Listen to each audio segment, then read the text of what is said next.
আপনাদের সবাইকে বলি, দুনিয়া একজনের জন্য থামে যায় না।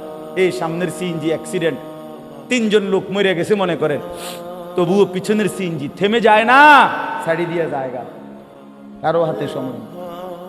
আমি সব সময় বলি দুনিয়া বড় স্বার্থপর, বড় স্বার্থপর। আগের গাড়ি অ্যাক্সিডেন্ট করলো, পিছনের গাড়ি তার হাতে সময় নাই, একটু জ্যাম বাজলে চিৎকার শুরু করে, এই বেটা আরে কাটা মরছে টরছে ডিফরে বেটা, রাস্তা ক্লিয়ার করবে না, সময় নাই আমার। এই তো দুনিয়া, এই তো দুনিয়া। আপনি মরবেন যেদিন, সেদিনও আপনার স্ত্রী সন্তান যদিও কাঁদবে, কিন্তু ওই দিন রাইতেও তারা ঠিকই ভাত তরকারি খাবে। হ্যাঁ, হে ঘরে তাই না দিছে, এরা যাইতে আরো বালা করে খাওয়ায়, যে কান্দাটা কানছ আরো গদ্দুর গুস্ত লো, ভাত লো আরো। ধোকা, দুনিয়া ধোকা। দুনিয়া কি ধোকা, ধোকা, ধোকা, ধোকা, ধোকা। আল্লাহ আমাদেরকে মাফ করে দেন। আর রব্বানা আখরিজনা না'মাল সালিহান গায়রাল্লাযী কুন্না না'মাল। রব্বুল আলামিন বলেন, প্রত্যেকটা জাহান্নামী নাফরমান জাহান্নামের ভীষণ আগুনে যখন ঢেউ খেলবে, উথাল পাতাল ঢেউ খেলবে, চিৎকার দিয়ে জাহান্নামী বলবে, রব্বুল আলামিন অল্প সময়ের জন্য দুনিয়ায় ফেরত যেতে দেন, এবার যদি যেতে পারি, এবার সবগুলো আমল করে ফেলবো, নেক আমল। আল্লাহ তখন সাথে সাথে বলবেন, আওয়ালাম নুআম্মিরকুম, বান্দা বলো তো আমি কি তোমাকে সময় দেই নাই? 60 বছর কারে দিছিলাম, 40 বছর কাকে দিয়েছিলাম, 30 বছর কাকে দিলাম? বান্দা বলো না। দুপুর 1টা বাজে জোহরের আজান হইছে, এরপরে 4টা 45 আবার আসরের আজান হইছে, মাঝখান দিয়া 3.5 ঘন্টা জোহরের ওয়াক্ত ছিল, অথচ 12 রাকাত নামাজ পড়তে 3 ঘন্টা লাগে না? লাগে কি? তাইলে আমি কি সময় দেই নাই? ফজরের 4 রাকাত নামাজ পড়তে তো লাগতো 4, 5, 10 মিনিট, আমি তো ওয়াক্ত দিয়ে রাখছিলাম 1 ঘন্টার চাইতে বেশি, আমি কি সময় দেই নাই? হ্যাঁ বলেন, কেন ফজরের নামাজ পড়লেন না?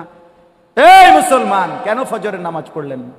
ওই নাফরমান, তোমরা যারা ফজরের নামাজ পড়ো না, আরে রাসূলুল্লাহ সাল্লাল্লাহু আলাইহি সাল্লাম বলছে যে ফজরের নামাজ পড়ে না এটা খবিস, খবিস, খবিস বেটা, তুই খবিস বেটা, খবিস বেটা, তুই বেটা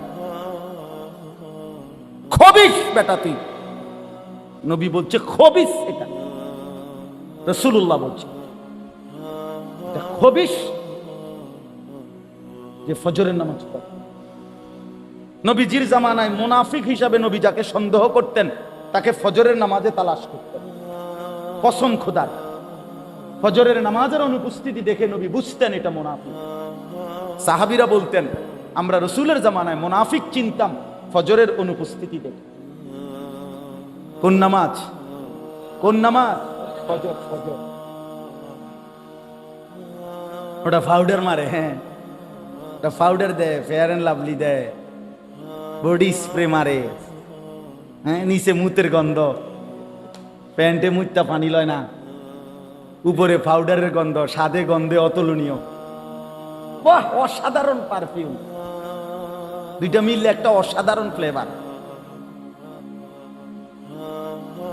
রাসূলুল্লাহ সাল্লাল্লাহু আলাইহি সাল্লাম বলেন যে ফজরের নামাজ পড়ে না, যাকা রাজুলুন বালা শাইতানু ফি উযুনাইহি, নবীজি বলেন যে ফজরের নামাজ পড়ে না, শয়তান তার 2 কানে মুত্তা দেয়।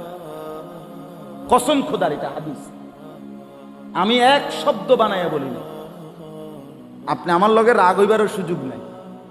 আপনি যদি কোন এই হুজুর আর কইও না, আমি আইতামও না, এত ঠেকা পড়ছি না, আবার আইও না, আমার সাথে নারাজ হওয়ার কিচ্ছু নাই বাপ। মুসলমানের সন্তান, মুসলমানের বাপ নিজের উপরে রহম করেন, নিজের আমল ঠিক করেন, নিজের নামাজ ঠিক করেন। কেন নামাজ পড়বেন না? কেন নামাজ পড়বেন? এই 10ই মুহররম আগামীকাল আশুরা, কারবালার প্রান্তরে ইমাম হুসাইন রাদিয়াল্লাহু তাআলা আনহু যখন ওনার 71 জন আহলে বাইত শহীদ হয়ে গেছে, একাকী যখন তিনি ময়দানের শেষ যুদ্ধের জন্য নামছে, আমরা কিতাবে পড়ছি। এই মহররমের 10 তারিখেই ইমাম হুসাইন রাদিয়াল্লাহু তাআলা আনহু যখন ময়দানে একা দাঁড়াইছে, যুদ্ধ শুরু করছে, তখন জোহরের ওয়াক্ত হইছে। ইমাম হুসাইন বলছে, প্রতিপক্ষকে তোমরা আমারে জোহরের নামাজ পড়বার সুযোগ দাও, এরপরে আবার যুদ্ধ হবে। ওই পাশ থেকে শিমার জিল জাউশান, ইমাম হুসাইন রাদিয়াল্লাহু তাআলা আনহু হত্যাকারীদের অন্যতম একজন, শিমার, যাকে আপনারা জানেন নাম, তার পুরা নাম হলো শিমার জিল জাউশান। এই নাফরমান ওই পাশ থেকে বলছে, হুসাইন তোকে জোহরের নামাজ পড়তে দেয়া হবে না, তার আগেই তোর গর্দান, তোর দেহ থেকে